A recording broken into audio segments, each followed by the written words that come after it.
A paz do Senhor, queridos. Estamos iniciando mais uma videoaula subsídio de seu canal EBD Fácil e Motivadora.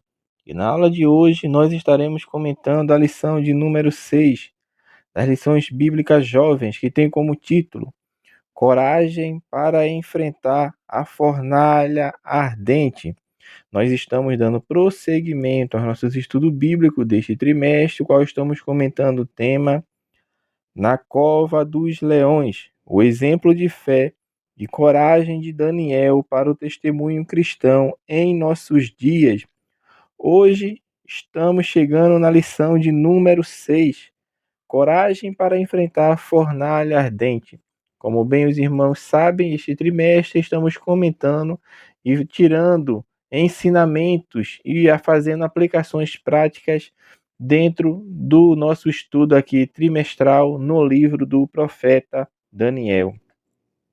Hoje chegamos na lição 6, coragem para enfrentar a fornalha ardente.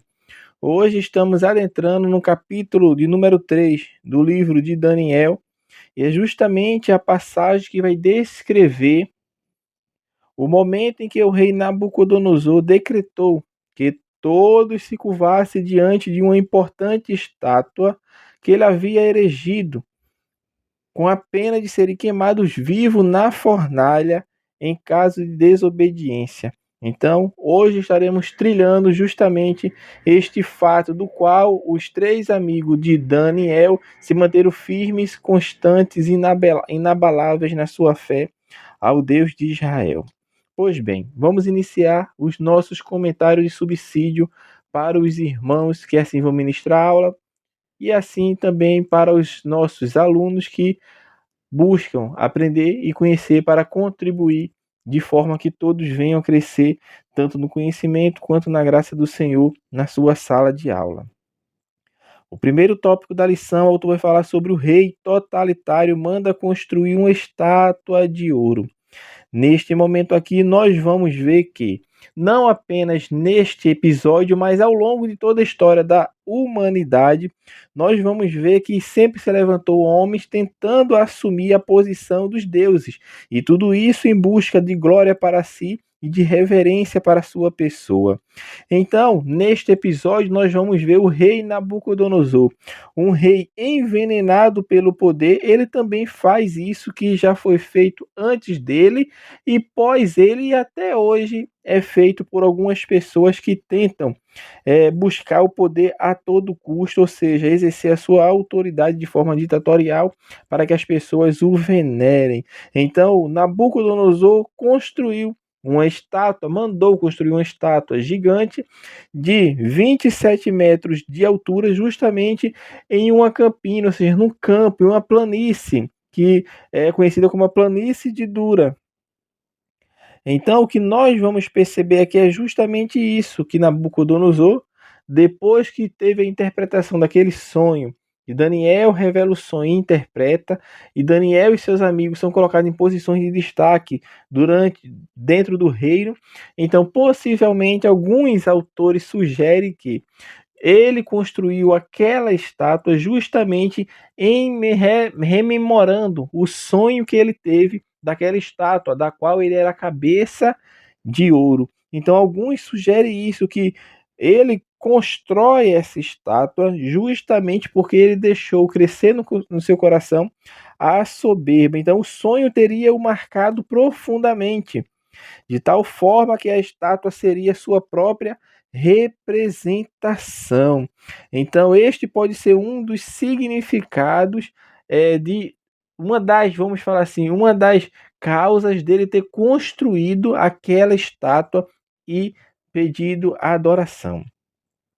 Em adição a isso, nós podemos também ver que uma das possibilidades, né, que poderia ser dele ter construído aquela estátua, a primeira é devido ao sonho que ele teve, a segunda também é que na antiguidade não era incomum construir-se imagens, era com muita frequência os imperadores construíam estátuas para serem adoradas, para serem veneradas. e muitas dessas estátuas eram em honra aos governantes. Então, enquanto a participação nessas cerimônias era uma prova de reconhecimento justamente da soberania da divindade e da soberania do rei que levantou aquela divindade. Então, a ausência nesses rituais revelava insubordinação. Então, esse é o segundo argumento daquela estátua ser construída. É um desses argumentos, certamente é o verdadeiro no caso, né? Porque nós estamos falando de uma estátua representando aquilo que ele sonhou e de uma estátua normal como todos os imperadores antes dele, depois dele vieram a construir e faziam com que as pessoas ali venerassem aquela estátua, mostrando ali reverência não somente ao ídolo pagão, mas também ao imperador, e não comparecer justamente a um evento deste grande porte era um ato de insubordinação. Também existem outros argumentos que sustentam que Nabucodonosor teria edificado a estátua em homenagem a um dos seus deuses. Nós até já comentamos sobre isso em aulas passadas, que na Babilônia existia um deus principal, vamos falar assim, que era o deus Merodach, que era o padroeiro da cidade da Babilônia. Então, Merodach, o deus babilônico Merodach, era o padroeiro da cidade de Babilônia, ou também poderia ser do deus Nebo, que deriva o nome do próprio rei Nabucodonosor. Então, esses são os argumentos que possivelmente influiu para que desse causa, desse start, para que aquela estátua fosse levantada. Então, aqui o autor dá 3 argumentos. O primeiro é justamente o de foi uma referência ao sonho, à estátua do sonho que ele teve, ou poderia ser a construção de um deus em reverência ao deus e a ele como um ato de subordinação, um ato de dependência da autoridade, do poder e da força que o rei tinha. Ou segundo, ou terceiro, no caso, uma homenagem a um dos deuses pagãos da Babilônia, Merodach, que era o padroeiro da cidade de Babilônia, ou o deus Nebo, que é o qual advém o nome Nabucodonosor. O que nós vamos perceber justamente nisto aqui é que a palavra de Deus, ela em momento algum, ela vai mencionar de quem era aquela representação, do que era aquela imagem. A Bíblia, ela não retrata e não fala sobre isso. Então, se dele mesmo ou se foi de alguma das divindades, nós não sabemos. Então, seja como for, o que vemos aqui é um ato extremo de autoexaltação, é um ato extremo de demonstração de poder. E muitas vezes a religião é somente um pretexto para que líderes tiranos escondam o desejo de ser notado pelo mundo, usando-a para fins egoístas. Então temos que ter cuidado. E nós vamos perceber que qualquer que seja a representação da imagem e qualquer que tenha sido a motivação de Nabucodonosor, o que a Bíblia vai relatar é que todas as pessoas, seja grande, sejam pequenos, sejam de posição de destaque, seja de posição sem destaque nenhum, essas pessoas todas estavam obrigadas a comparecer à cerimônia de consagração da imagem levantada. Mas isso, meu irmão, era mais que um simples convite, era uma ordem. O rei queria impor a sua religião a todos. E existia uma punição para o descumprimento. E qual era a punição? A morte dentro da fornalha. Então a cremação era uma forma de punição dos babilônicos. E isso a história relata porque dentro do código de Hammurabi já mostra ali que a cremação era uma forma de punição dos babilônicos. Então, meu irmão, o que nós vamos perceber aqui é que o rei estava exigindo que todos comparecessem e a ordem era que todos deveriam se prostrar. E essa palavra se prostrar, como nós encontramos no texto ali, vai deixar muito clara. Nós temos que perceber os pormenores justamente da passagem, porque nós demos antes aqui 3 argumentos sobre o levantar aquela estátua, mas o ato de ele querer que todos se prostrassem está deixando muito claro que se tratava de uma veneração de caráter intenso e religioso. Então os súditos deveriam se curvar-se, deveriam inclinar-se ou se ajoelhar como sinal de adoração e sinal de reverência. E a palavra de Deus nos fala que ao som dos instrumentos musicais ao qual ele chamou, porque eles chamam a orquestra ali também para tocar, e ao final dos toques as pessoas tinham que se prostrar e se curvar diante da estátua. Então é o que nós vamos ver já no segundo subtópico, que o autor vai falar sobre a coragem dos amigos de Daniel.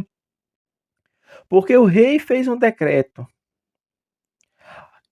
E deste decreto todos tinham que se curvar. Quem estivesse na planície do Durã teria que se curvar diante da imagem, se prostrar, venerar, adorar. Mas o que acontece? Dentre aquela multidão, 3 jovens permanecem em pé. 3 jovens permanecem como chegaram, em pé. Não se prostraram diante da estátua que foi levantada. E a primeira coisa que aconteceu foi o que? Eles foram denunciados. Os jovens hebreus foram denunciados pelos babilônicos. Daniel 3,12 fala que há uns homens judeus que tu constituísse, ou seja, os babilônicos que foram entregar os 3 jovens ao rei, falaram justamente essas palavras, conforme está registrado em Daniel 3,12. Há uns homens judeus que tu constituíste sobre os negócios da província de Babilônia, Sadraque, Mesaque e Abednego.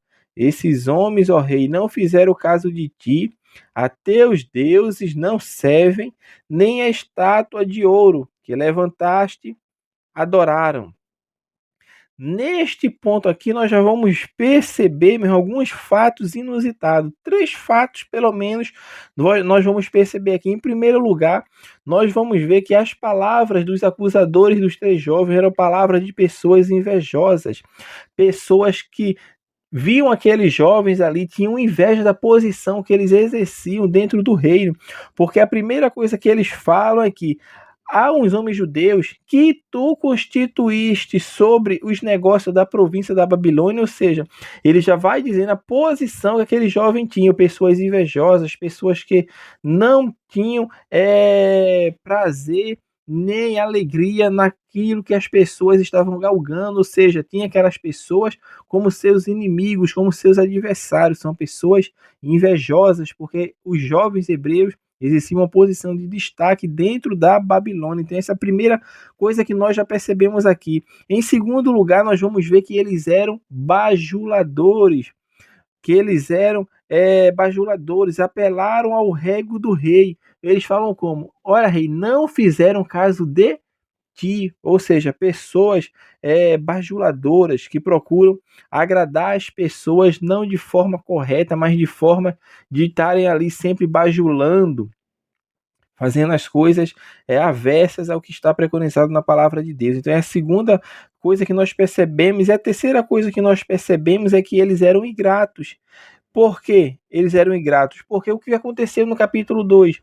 Quando Daniel, com esses 3 jovens, oram a Deus e Deus dá a revelação do sonho de Nabucodonosor, todos são livres, todos são poupados de morrer, porque no capítulo 2 o rei tinha dado a ordem de matarem todos os sábios, todos os encantadores, todos os astrólogos, todos os que tinham alguma posição ali que poderiam auxiliar ou ajudar o rei Nabucodonosor a interpretar e entender o sonho. Então, eles eram ingratos. Porque eram ingratos? Porque as suas vidas elas foram poupadas justamente pela intervenção de Daniel com esses 3 jovens que agora estavam sendo provado, colocado numa prova de fogo. Então, meu irmão, isso que nós vamos perceber, essas 3 ocasiões que vão acontecer justamente como está inserido em Daniel capítulo 3, versículo 12.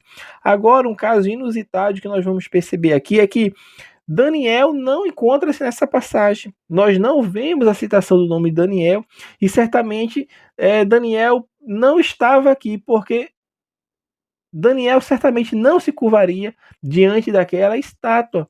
Se uma coisa que Daniel tinha convicção era justamente do Deus ao qual ele servia, como esses 3 jovens aqui fizeram. Então, onde é que estava Daniel nesta ocasião? O que ele estava fazendo? Onde ele estaria? E nós vamos perceber isso. Então, o fato de ele não estar diretamente envolvido neste relato, outra coisa que nós aprendemos sobre isso aqui, é que apesar de ele ser o personagem humano principal do livro, quem é o personagem principal do livro? Daniel, que leva o nome do livro, indica que a coragem e a fé não eram exclusivas dele. Então, antes de responder essa pergunta, nós já vamos notar isso. Antes de responder a pergunta de por que Daniel não é citado aqui, não é mencionado nesse episódio. A primeira conclusão que nós tiramos antes de responder isso é que a convicção dos três jovens era, era em Deus, independente de Daniel estar ou não estar. Ou seja, porque a convicção das pessoas que têm verdadeiramente a Deus como seu Senhor e soberano de sua vida, ela professa a Cristo em qualquer lugar, seja onde for e com quem quer que esteja. Ou seja, vamos supor que Daniel fosse o líder dos três, tanto no emprego secular que tinha na Babilônia, quanto como uma liderança espiritual. Ou seja, os jovens, mesmo na ausência de Daniel, se mantiveram fiéis. Então, isso aqui é a primeira conclusão que nós vamos perceber, que isso aqui vai indicar justamente a coragem e a fé que eles tinham. Não era exclusivamente porque Daniel estava com ele, nenhuma fé exclusiva de Daniel, mas o jovem tinha a mesma fé que Daniel tinha.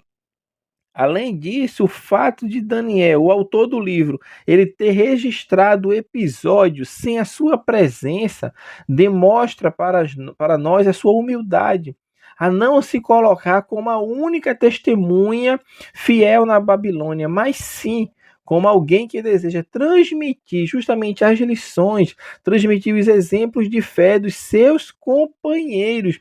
E tudo isso nós vemos na bravura dos jovens diante da perseguição, porque tomado de fúria, o rei manda chamar os três rapazes e dá a eles justamente o ultimato, ou seja, o rei dá outra oportunidade para eles se prostrarem, para eles adorarem a estátua. E se eles fizessem isso, estariam livres. Do contrário, seriam lançados imediatamente na fornalha de fogo. Então, mesmo que as pessoas mais influentes, meu irmão, tivessem cedido. Antes de prosseguirmos aqui, a gente vai responder mesmo a pergunta por que Daniel não é mencionado. Os irmãos, a gente não está fugindo da questão. E essa pergunta vai ser respondida, mas vamos desdobrar primeiro aqui o cerne da nossa lição para que os irmãos compreendam bem o que nós estamos transmitindo. Então, prosseguindo sobre a bravura dos jovens diante da perseguição, nós vamos ver que o rei, tomado de fúria, manda chamar os três rapazes e pedem para que eles adorem. E se eles não fizessem isso, seriam lançados na fornalha de fogo, ou seja, era sentenciado à morte. E a gente vê ali, como nós estamos comentando anteriormente, agora há pouco, vai falar justamente sobre que os únicos que não se prostraram foram os três jovens. Observe que nós falamos no início deste trimestre que quando o povo, na primeira leva de judeus, no ano 605, que são levados para a Babilônia, é levada ali a nobreza real, os súditos que se viam no reino, ou seja, pessoas então que eram influentes, pessoas que tinham influência justamente dentro do reino da Babilônia. Então aqui nós vamos perceber que não existia apenas esses três judeus ali, existia outros judeus e outras pessoas de influência que exercia algum papel dentro do Império da Babilônia. Então o que nós vamos perceber é que todos ali se prostraram. E os jovens, eles não se tomaram de temor de não se prostrar e vendo aquelas pessoas de alto escalão dentro da sociedade se prostrando. Eles não levam isso em consideração. Eles talvez poderiam ser novos na idade, mas eles eram maduros na fé. Então, meu irmão, a forma como eles três se comportaram, o Ananias, o Misael e Azarias, que é o nome hebreus dele, é um exemplo justamente de firmeza diante dos ataques do mundo contra a fé. Em todas as épocas, os servos de Deus, meu irmão, têm sido constrangidos, têm sido perseguidos, presos e muitas vezes mortos por causa da fé que professam. Isso ocorreu lá no Antigo Testamento com os judeus e seguiu-se também no Novo Testamento com a Igreja de Cristo. Isso nós vamos ver já no livro histórico do Novo Testamento, que é o livro que foi escrito por Lucas, o médico Lucas, que é o livro de Atos dos Apóstolos, que vai mostrar ali a perseguição, como ela adveio na vida da igreja, principalmente a partir do capítulo 4 do livro de Atos. Mas isso também não se restringiu unicamente ao período da igreja primitiva. Até hoje a igreja ela é perseguida. A perseguição ela é de formas diferentes, depende da localidade onde isso está acontecendo. Ou seja, em países do Oriente Médio, em países da Ásia, em países onde existe regime ditatoriais, a perseguição ela é ferrenha no sentido de constrangimentos físicos, de ataques físicos, ou seja, de punições físicas, e muitos são levados à morte. Ou seja, então nessa região, o modo de operar do maligno é de afligir os corpos daquelas pessoas e muitos deles são levados à morte, à pena de morte. Já em países onde existe uma certa liberdade de expressão, uma certa liberdade religiosa, embora exista essa liberdade, vamos colocar assim entre aspas, todavia acontece uma perseguição e essa perseguição ela é de cunho ideológico, ou seja, já que não é possível, porque o desejo dele era fazer a mesma coisa que acontece nos países onde os cristãos são perseguidos veementemente. Veemente. Então, como eles não podem fazer isso, eles tentam minar a fé do crente através das ideologias. Então, essa perseguição ela acontece em todos os tempos, de diferentes formas, mas ela sempre vai acontecer, porque Paulo, quando escreve a Timóteo, ele fala justamente sobre isso, que aqueles que querem servir a Deus piamente, que aqueles que querem fazer a vontade de Deus piamente, hão de padecer perseguições. Então, o modus operandi de perseguição muda, mas a perseguição ela vai ser sempre uma constante enquanto a igreja estiver aqui na terra, porque até Cristo voltar, assim será e assim irá acontecer. Mas vemos que os três jovens se mantiveram fiéis, porque eles falam para Nabucodonosor: você pode nos lançar na fornalha de fogo e talvez nós venhamos até a morrer, se assim for da vontade de Deus. Mas de uma coisa fique certo, que nós não iremos nos prostrar diante desta estátua. E o rei fica furioso, como nós falamos anteriormente, e manda acender a fornalha 7 vezes mais, ou seja, manda acender de forma que fosse impossível daqueles jovens caírem ali dentro e não morrerem. E a fornalha foi acesa de tal maneira que as pessoas que pegaram os três jovens para lançar dentro da fornalha, aquelas pessoas elas foram mortas, foram fumegadas pelo fogo, de tão tamanho o calor e das suas chamas ali que alcançaram até as pessoas que estavam à porta para inserir os jovens dentro da fornalha de fogo. Mas algo inusitado aconteceu. E que algo inusitado que aconteceu é esse?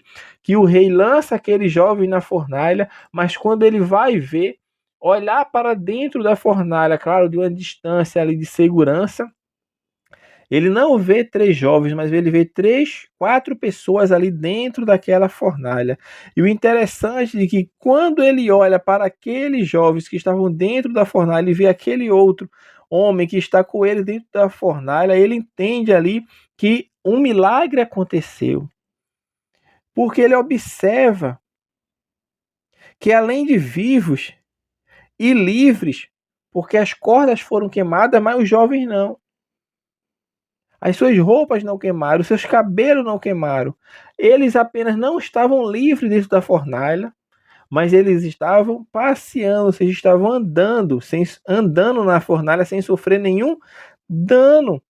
E o que nós vemos aqui é que Deus ele não apenas livra da morte quem é fiel, mas Deus permite a pessoa passear pelo fogo, vamos colocar assim entre aspas, dando testemunho do poder de Deus e do seu grande livramento. Então o Senhor, ele permite, meu irmão, muitas vezes passarmos por vales, muitas vezes passarmos por provações, mas o importante de tudo isso é que Deus vai sempre estar conosco. Deus sempre está com o crente nos momentos de dificuldade, por isso a palavra de Deus, ela fala em várias passagens bíblicas mostrando justamente isso. Se nós passarmos pelo fogo, ali ele estará conosco. Se nós passarmos pelas águas, conosco ele estará. E a Bíblia nos fala que o Senhor é o nosso refúgio e fortaleza, é socorro bem presente na hora da angústia, ou seja, é dentro da angústia, não é fora, não é nos livrando, mas é dentro, naquele momento de adversidade que vem nos acometer, Deus está conosco. E o rei Nabucodonosor, ele fica abismado, porque ele está vendo ali os três jovens e está vendo o quarto homem, não com a aparência daqueles três jovens, mas com a aparência de um ser espiritual, ou seja, de um filho dos deuses, ou seja, ele estava vendo ali certamente, e nós assim acreditamos, o Jesus pré-encarnado, Jesus Cristo, ali ele estava vendo certamente Cristo, ali ele estava vendo certamente Jesus pré-encarnado, ou seja, uma teofania de Deus. Poderia ser até um anjo? Poderia, mas entendemos que possivelmente seja uma pré-encarnação de Jesus, sendo uma teofania de Deus. Mas o que nós aprendemos com isso é que os jovens que se manteram fiel deram bom testemunho diante de Nabucodonosor e de todo o império da Babilônia que estava ali presente naquela celebração. O rei, agora, em vez de exigir adoração, ele agora que louva a Deus, ele agora que busca adorar a Deus, mas não é o Deus deles, mas é o Deus dos jovens, o Deus de Israel. Mas não apenas isso, o rei fez aqueles três jovens prosperar. E o que nós aprendemos com isso? Que quando o crente ele é fiel, o Senhor é exaltado. Quando o crente honra a Deus, Deus também o honra, porque é assim que a Bíblia nos fala e nos ensina. Antes de entrarmos no último tópico da lição, vamos dar algumas possibilidades, no caso, né, do porquê o Daniel não está presente ali. Porque certamente Daniel não estava mesmo, meu irmão. A Bíblia não fala o porquê Daniel sumiu, mas o que entendemos de fato é que Daniel não estava nesta ocasião. E as possibilidades que podem acontecer de Daniel não estar ali, a primeira possibilidade é que possivelmente ou provavelmente ele poderia estar doente, poderia estar acamado. Essa é uma das possibilidades, e ele estava impossibilitado de comparecer. Então, possivelmente ele poderia ser dispensado de estar ali pelo rei devido à sua doença. E pode ser uma doença que poderia ser transmissível ou não em contato com as pessoas. Então, essa é a primeira possibilidade. Uma outra possibilidade seria de Daniel estar em missão pelo governo babilônico. Ou seja, ele possivelmente também poderia estar ou ter sido enviado para tratar de assuntos do reino em outras províncias ou até em outras regiões não fora da subordinação direta, vamos fazer assim, do rei Nabucodonosor. Então essa também é uma das possibilidades. Obviamente, pode existir outras, como pode de fato existir outras. A Bíblia de Estudo é aplicação pessoal. Nessa passagem, ela dá várias ali possibilidades, e a gente aqui não vai esmiuçar todas, mas ficar com essas duas possibilidades, porque o que nós temos que entender verdadeiramente é que Daniel não estava ali.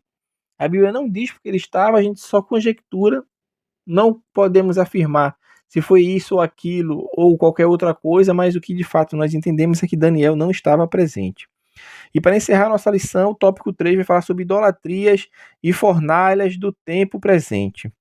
Neste ponto aqui, o autor vai falar justamente que não a modalidade idolátrica ela muda, assim como a perseguição que acontecia e que acontece hoje. Porque neste ponto aqui o autor vai mostrar justamente que a adoração dentro do Antigo Testamento, muitas vezes ele é citado justamente como adoração a imagens, como adoração a coisas vamos falar assim, palpáveis, algo visível, ou seja, era uma adoração a um ídolo pagão, a uma estátua, a um objeto, ou seja, era algo físico, era algo palpável, era algo visível. Então, diante dessa perspectiva, a gente vê que quando o povo sai ali do Egito, Deus dá a lei ao povo, e o primeiro mandamento é justamente isso, que não terás outro Deus além do Senhor Deus de Israel, ou seja, não adorarás imagem de escultura, e dá lá o primeiro mandamento, ou seja, não reverenciar, não prestar culto àquelas imagens que são levantadas pelos homens, construções de mão de homens. E o que nós vamos entender justamente neste ponto é que essa idolatria no Antigo Testamento, ela mudou de roupagem quando ela passa para o Novo Testamento. E que roupagem é essa? Que é a idolatria que era de algo visível, algo palpável, que todos conseguiam perceber e, vamos falar assim, apontar e dizer que aquela pessoa estava de fato adorando uma imagem. Na Nova Aliança e na Antiga Aliança isso já acontecia, obviamente, mas só que o foco maior era justamente contra as imagens, contra a adoração, a estátuas, a imagem, essas venerações que substitui aquilo que pertence unicamente a Deus. No Novo Testamento fica mais fácil de percebermos essa revelação progressiva que a adoração ela também pode acontecer de forma invisível, no sentido de não ter algo palpável, não ter algo visível, mas é algo que nasce, que cresce dentro do coração do ser humano. Então, a Bíblia, o que nós temos que perceber também é que a Bíblia ela adverte quanto a qualquer pecado de idolatria, tanto ao como acontece as coisas visíveis, as coisas palpáveis, bem como as que estão dentro dos nossos corações muitas vezes. Então, é o ídolo do coração, como nós compreendemos e entendemos. Então, esse ídolo do coração, ele é o mais perigoso, vamos falar assim, porque ele não é detectável pelos nossos irmãos em Cristo que estão aqui também para nos ajudar e nos fazer fortalecermos na fé. Por quê? Porque é algo que está dentro do nosso interior, do nosso ser. Então, a pessoa que deve, meu irmão, compreender através dessa escritura que está em um pecado de idolatria, porque o pecado de idolatria, como nós falamos, ele não é somente esse de ficar adorando imagem, venerando imagem, objetos ou alguma coisa, não. Mas é algo também que está dentro do coração do homem. Dentro da lição, o autor vai falar de alguns tipos de idolatria. Ele vai falar sobre a idolatria chamada de autolatria. Essa autolatria é justamente a que é do próprio ego, é o do individualismo, é do narcisismo. Então aqui, essa aqui também ela pode ser tanto algo externo como algo interno, que é algo que não é muitas vezes perceptível. Então aqui nós já vemos uma forma de idolatria, de ídolo do coração, a pessoa que auto adora a si mesma, a sua imagem. Existe o culto à personalidade, que é a veneração excessiva, no caso, né? Valorização de pessoas, de figura, artistas, de influências, como está acontecendo hoje. Amor ao dinheiro e à riqueza. Idolatria do coração é algo que não é visível, algo que não é palpável, mas a pessoa tem aquilo dentro de si. O exemplo maior que nós vemos nessa Sagrada Escritura é o jovem rico, que era uma pessoa que, aos olhos da sociedade, fazia tudo correto, tudo certinho, porque era uma pessoa que não roubava, não matava, honrava pai e mãe, não adulterava, não fazia nada de errado, ou seja, para a sociedade era um homem, vamos falar assim, era um crente. Mas no seu coração ele tinha amor à riqueza, tinha amor pelas coisas deste mundo, coisas perecíveis. Então o que nós vemos aqui é o ídolo do coração, ou seja, aquele jovem tinha um amor ao dinheiro, tinha um amor à riqueza, ou seja, algo que ninguém via. O que as pessoas viam, achavam que era de fato um homem de Deus, um homem que ia para o céu, vamos falar assim. Mas quando Jesus o confrontou, porque Deus é quem conhece os nossos corações e ataca justamente para que nós venhamos a remover esses ídolos do coração, foi o que aconteceu com aquele jovem rico. Ele não atendeu a voz e o chamado de Deus e recusou o caminho da salvação naquele momento. Não sabemos se ele foi alcançado posteriormente, mas naquele momento ele recusou o chamado de Cristo. Então é o amor ao dinheiro e à riqueza, é um ídolo do coração. A idolatria política, que é uma máxima que está acontecendo principalmente nesses últimos anos na nossa nação, é o pecado que se manifesta nessa supervalorização de ideias, nessa supervalorização de formas de pensamento segundo as tradições dos homens. Então, as pessoas muitas vezes veneram de tal forma esse tipo de idolatria política que acha que se um governar e o outro não, a salvação não vai vir, a salvação, o bem-estar da nação, as coisas que podem andar ou não, depende daquilo ou daquele que está dentro do poder. O que nós vamos perceber justamente dentro dessa questão aqui da idolatria política é que a resolução, nós estamos no sistema mudando. Nós falamos na lição passada justamente sobre a estátua que Nabucodonosor sonhou. E que estátua é essa? É o sistema mudando. E essa estátua ela já foi derrubada? Não, ela está de pé. Ou seja, qualquer governante que entrar e que sair, e se ficar nesse ciclo, como fica nesse ciclo, as coisas não tendem a mudar muito. Por quê? Porque a degeneração ela está crescendo a cada vez mais. O que mantém ainda a fidelidade de muitas pessoas, o que ainda é como se fosse uma barreira e que o mundo não caia direto no abismo, é justamente a igreja e os servos de Deus que estão neste mundo. Então, esse sistema mudando, que Daniel viu, interpretou para Nabucodonosor, ele ainda está de pé, ou seja, existem vestígios idolátricos, vestígios de tudo aquilo da Babilônia, da Grécia, Medopécia, dos romanos, que influenciaram as vidas das pessoas e até hoje influenciam. Por quê?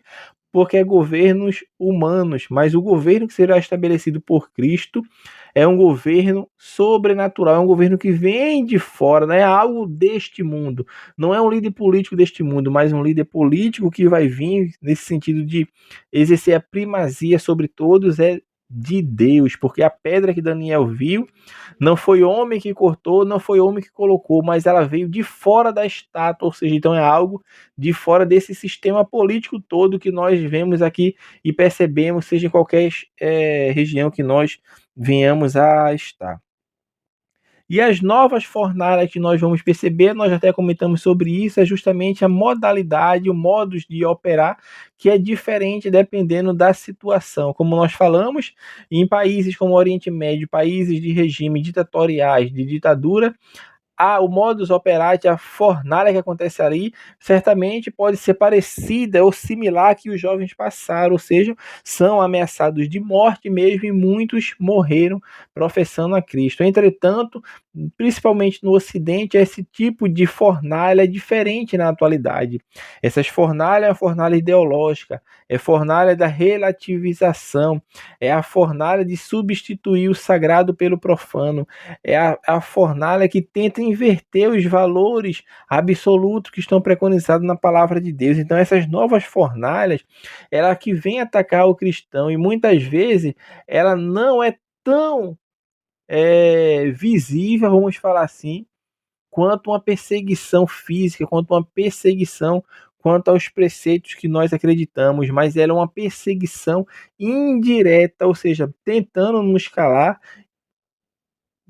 e sobrepor as suas opiniões, as suas culturas, o seu modo de vida e de pensar em detrimento do que está na palavra de Deus. Então essa é a nova modalidade que nós vamos entender aqui dentro desse contexto da lição, ou seja, a perseguição ela acontece, mas mudou a roupagem. Então, meus amados irmãos, nós estamos encerrando a nossa lição de número 6 deste domingo e nesta lição comentamos sobre coragem para enfrentar a fornalha ardente. Que Deus abençoe os irmãos e até a nossa próxima aula, se assim o Senhor permitir.